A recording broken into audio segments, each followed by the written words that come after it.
Welcome back to Bronze League Heroes with, I can't believe it's not Terran, two beautiful, loving Protoss, both in name and in strategy, I am sure.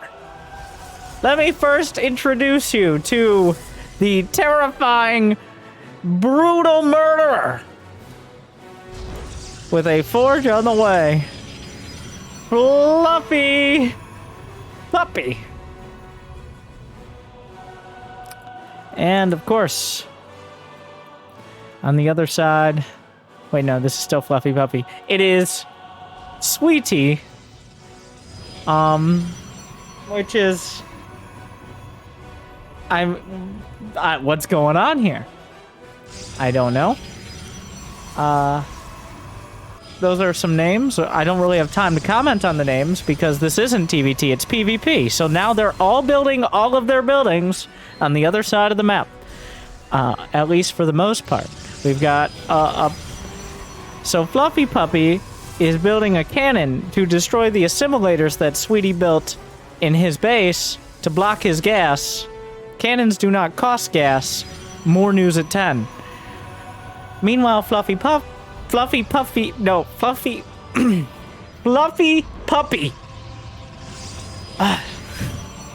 son of a bitch. Well, I mean, maybe, right? FluffyPuppy is building cannons, slowly encroaching on Sweetie's base. This is gonna get very difficult very fast. What is this? Like off-brand Barney right now? So, Fluffy is... You didn't even really build the cannon in the place that you could hit both assimilators, but like 1 for 2. Meanwhile, Cannon Rush shut down. You kill the probes, you kill the problem. 1 probe down, but thankfully a second probe. The Zealots and their biggest fan. The Cannon Rush gonna take a little longer than originally expected. Cannon still going at it. Fluffy, more a fan of perimeter defense with the okay, wait, whose cannons are those? Oh, I mean, like, oh yeah, obviously these are Sweetie's cannons. That's Sweetie's pylon as well. And if you look closely, honestly, all Protoss look alike to me. I'm 1/3 Protoss, okay? So there's a pylon block. Sweetie's pylon block is blocking the natural FluffyPuppy, but FluffyPuppy being, of course, a very flexible player who's also cannon rushing Sweetie's base, but Sweetie taking inspiration from FluffyPuppy is going to be able to cannon rush FluffyPuppy's base. And Puppy's base, actually, though, the cannons are finishing later, so when you build a cannon before your opponent's cannon, your cannon finishes first. Pylon goes down, but it doesn't depower the cannon because it has a tasteless pylon to back it up. So, with all that said and done, the cannons will be shut down. Supplies are even, though I'm not sure how that one works. Oh, there's multiple Zealots. Mining right now, we got 12 probes against 13. FluffyPuppy has unfortunately, or maybe just boldly, taken the only base on the map that could be cannon rushed from his own main. I guess maybe excluding his natural, but his own main is wide open for business there. Technically, he can recall the probes out. That now both of them have spent over a base of cannons. Well, actually, let's look at the... Okay, so, of the 3,000 minerals that these players have mined so far, between the lost... Okay, approximately 69%, give or take, have gone into cannon, which is a little bit higher than you'd like to see in most games, or maybe it's exactly the right amount. You're like that's I like that. That's nice. Okay. This is where your gateway goes. Obviously, the probes recall out. The beauty of this is there's a good chance if Sweetie figures it out, FluffyPuppy will not know what's happening before it's too late. The forge died to the cannons, which just feels a little. Oh yeah, well. Okay, well, this is not ideal. The probe was scouted. FluffyPuppy, the nomad Protoss here, may have some more long-standing issues. Wow, Sweetie, just a real Sweetie, making it, instead of being a meanie, Instead, Sweetie is going to cannon rush from the low ground. Maybe not understanding how, like, high ground and low ground work, because that's some next level thinking that he might struggle, or she, or it, or them might struggle with.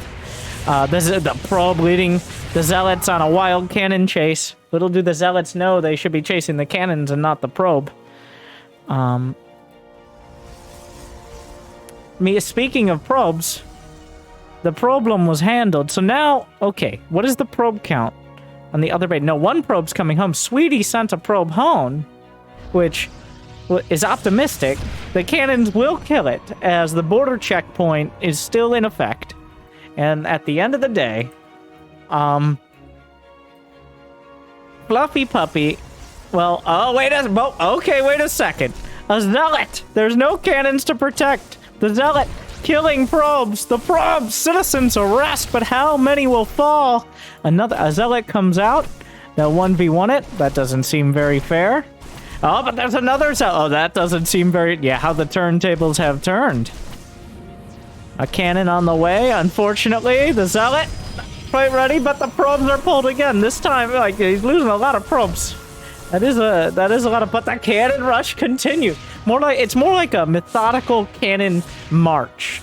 Or maybe a cannon crawl. Or a cannon... waltz towards the base. Not really a rush so much as something a little more elegant and less predictable. So, cannon dubstep or something. I don't know. Well, he's dropping the base, I guess. So, where does that leave us? About half the probes decided to leave, and the other half the probes decided to stay, because half the probes were like, well, if we leave, it's going to be a lot of trouble. And the other probes were like, well, if you stay, it's going to be double. And at the end of the day, they split the difference, and I don't know if that is the ideal choice, but it is a choice that has been made. So here we are. It's beautiful how these players really take inspiration from one another. It's like how a chameleon on a pile of shit will look like a shitty chameleon. Both these players really embracing that to the fullest extent. As you see, like the proxy gate, the forward cannons, just really learning things, and that is something. So as the cannon hopscotch continues, remember this started a long 7 minutes ago with an assimilator pylon block. And now here we are, many generations later, and 10,000 minerals pour, as the cannon will finally, well, cannons are already hitting the Nexus with the probes themselves. Yes, okay. So some gas has been, in fact, Sweetie has 600 gas, making sure to get an assimilator. Really look into the future. This is forge. There have now been forges built so far. Wait, okay. Yes, forges. If you would. And a couple cyber cores. We got gateways. Cannons. And zealots. I'm just listing the names of the units and stuff now, but you probably already knew all those, but just in case. FluffyPuppy does come out of this with double the income. He's got 20, well, income is a strong word. Now, the beauty of when you kill someone's Nexus, they now have a Nexus-sized gap in their base. We'll see if FluffyPuppy decides to exploit that vulnerability. Whereas Sweetie has yet to really grasp the true advantages of attacking someone from a location that they cannot shoot at you from. Don't try it, FluffyPuppy. I have the high ground. It's like, well, please come down here and fight me fairly. Sweetie says, well, I wouldn't be called Sweetie if I didn't. And now here we are. The stalkers getting hunted down despite the cannon. Going for the pylon! The pylon! Quite a play here! But the cannons are doing a lot of damage. Oh, it doesn't quite kill that last zealot. But there's another cannon, so it's not a cannot, it's a cannon. And as you see, so here we are. Oh, is that a void ray? The cannons come back online just in time. There's a void ray being built somewhere. There's a cannon over here. 14 cannons right now for FluffyPuppy, but like they're quite diverse locations. Let's put it that way. Sweetie not tied down to any particular spot himself. The void ray is the most expected and also interesting wrinkle we've seen so far. Void rays fly, they shoot up, they shoot down. What else do you need? They're like, if cannons could move, they're essentially just like flying cannons. Give or take. Interesting choice. FluffyPuppy with the Twilight Council. Inside Sweetie's... Well, it's not Sweetie's main anymore. I don't see any Sweetie here. So, because FluffyPuppy is taking the Nexus. Might be fluffy on the outside, but a cold-blooded killer on the inside. Actually, warm-blooded. It's a puppy. All right, not a chameleon. We've already been over this. So the prismatic alignment, a little bit of target fire, some micro there from Sweetie, which means not good, but one void ray goes down. The stalker count is high enough. Warp gate has been researched. Our very first upgrade, very exciting. You know, my favorite part about upgrades is how much they can affect the game. Kind of like how upgrading to Amazon Prime and using it to subscribe for free on Twitch to twitch.tv/wintergaming can upgrade your whole life. And it's just amazing how easy that is. Just like Void Race for Protoss. With that said, a Templar Archives. That is definitely something that exists and requires a Twilight Council. It is one of the several things, indeed. So I am interested to see what he will do with this thing. Meanwhile, Sweetie, no warp gate. Wait, he didn't have a cyber core. I guess he started a Stargate before he got another cyber core, but he's also building zealots. So he's going for zealot, Void Ray, which is, on paper, a pretty solid strategy. FluffyPuppy is warping in an Archon, which is also an amazing strat. I gotta say, I love Archons myself. So, an interesting split. Despite a very similar and hectic beginning, these players have smoothed it out into a confusing, yet approachable mid-game. As neither of them is particularly wealthy in the minerals or IQ department, but both of them are working in different ways from a similar situation. The mineral wall, unfortunately, the terrestrial bounds of the Stalker and Archon. Only the probe knows how to handle this particular problem. It does appear Sweetie has been outflanked. The supply is dangerously even. Which is not really that odd in one of these games. 34 to 23 probes, plus 1 attack. So you might be like, well, plus 1 attack, mass zealot? So it's Sweetie who's researching charge. No.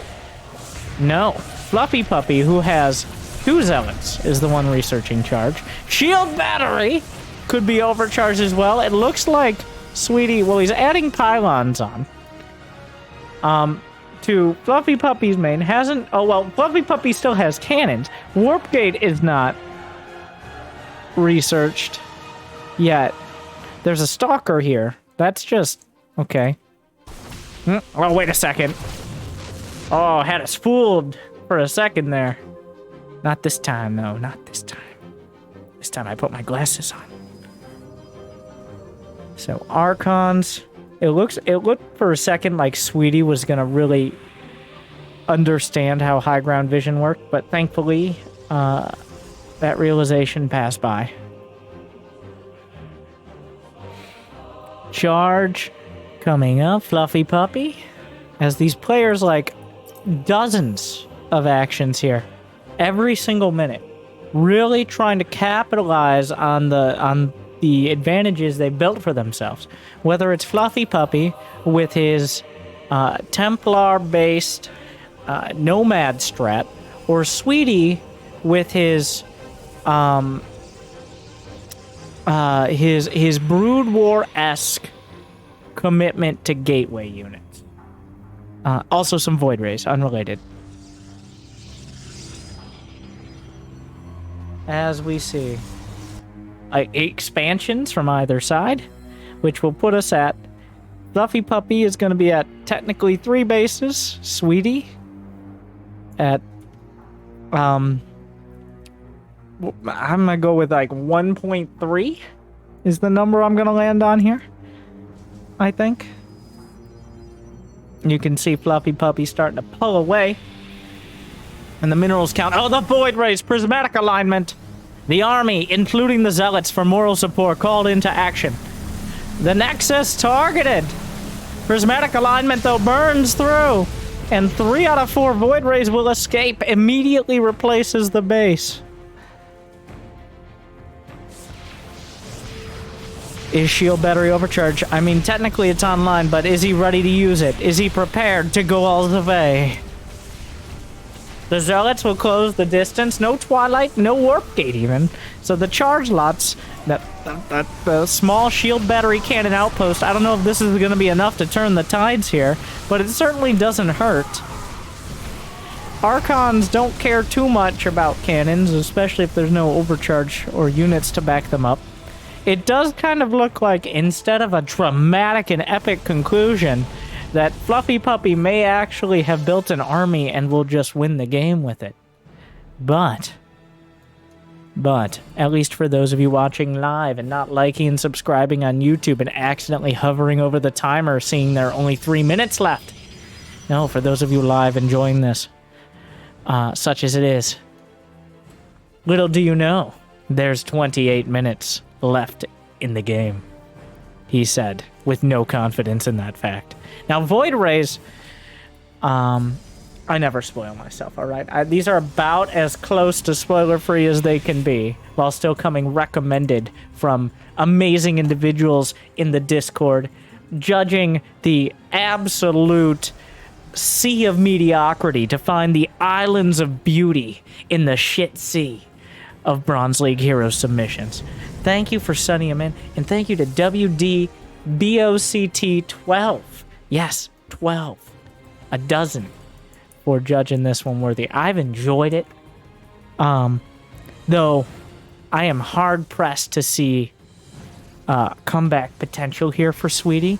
It has been such a dynamic experience.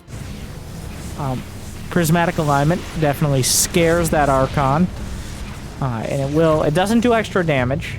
Also, it's against their creed to kill Archon, so they had to think twice and check with corporate first before they were allowed to kill it.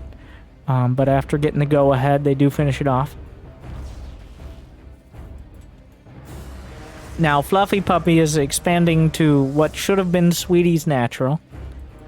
Sweetie, on the other hand, is microing 2 Void Rays against a cannon, which, cannons don't move very fast. That's a fun fact.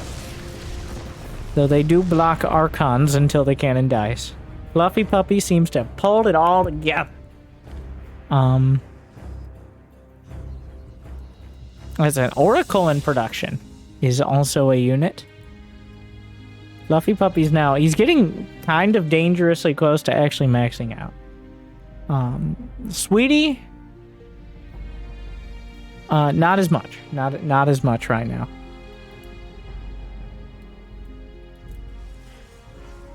Yeah, FluffyPuppy settling in to what some might even call a macro game.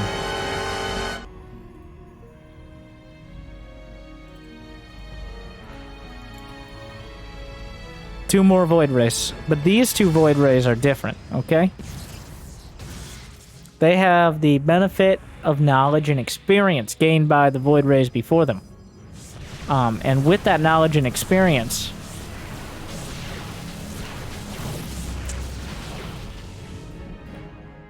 they will successfully lure FluffyPuppy into a false sense of security, where he thinks he's got the strategy on lock.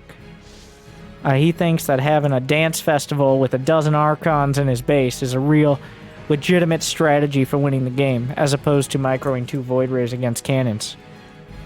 But FluffyPuppy will soon find he can dance if he wants to. He can leave his friends behind. Because if his friends can't dance, and if they don't dance, that means he stopped using the Select All Army hotkey and he shouldn't be submitting to Bronze League heroes. Come on! So here we are. The Archons escape from their self-imposed prison, 14 of them. 33 Zealots.